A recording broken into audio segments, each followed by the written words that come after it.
I wonder what is intercultural communication. Do you know? I also don't know. So let's find out what is intercultural communication. Okay, first we go to the definition of intercultural communication. So what is intercultural communication?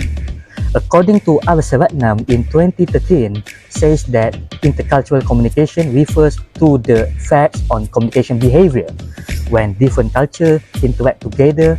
Hence, one way of viewing intercultural communication is as communication that unfolds in symbolic intercultural spaces.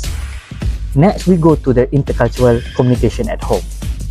Immigration is the existence of discriminatory and racist situations due to a person's cultural background when taken to a place that is foreign to his own culture. I give you an example, like in the scene of the movie named The Karate Kid, where Gray Parker is mocked by some Chinese teenagers because of his black skin, and he comes from the outside of the China, which is the United States. Next, we go to the intercultural abroad. For example, custom and social norms. In some cultures, some practices taking off their shoes before entering the house as a sign of cleanliness and respect to the owner of the house. In Islam, eating with hands is a sunnah, and usually the Malay Muslim community practices it. Next, non-verbal communication. In Japan, their society tends to bow down as a sign of respect, while we can see in Malaysia, our society likes to shake hands as a sign of friendship. Now we go to the some principle of culture. All culture is learned. Culture is not inherited naturally, but learned through interaction or what we call as adaptation. The next one is culture is universal to human society. Every social has its own culture that influence how they communicate and they understand. And the third one is all cultures are constantly undergoing change. For example, today's culture is changing with the flow of globalization and following the big paradigm shift in transformation.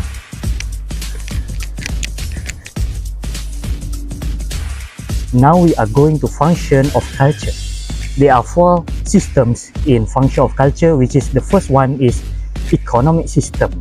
Culture affects the way people interact in economic activities, such as the elderly tend to make payments through cash, and the current generation has been exposed to payments by QR code. The next one is marriage and family system. Culture plays an important role in determining norms and values in marriage and family structure, such as dowry, marriage ceremony, and others. The third one is educational system. Culture influences the approach to education and knowledge. For example, the curriculum syllabus in Malaysia and Indonesia is not the same due to the culture in the original place. And the last one is supernatural belief system. Culture also influences the belief and spiritual practices of the community, like don't urinate in unsightly places, something will follow. Let's move to the next part, which is ethnocentrism. So first, we need to know what is ethnocentrism. Ethnocentrism is evaluation of other cultures according to preconceptions originating in the standards and customs of one's own nature. All cultures, to one degree and another, display ethnocentrism, or the tendency to evaluate a foreigner or outsider's behavior by the standards of one's own culture.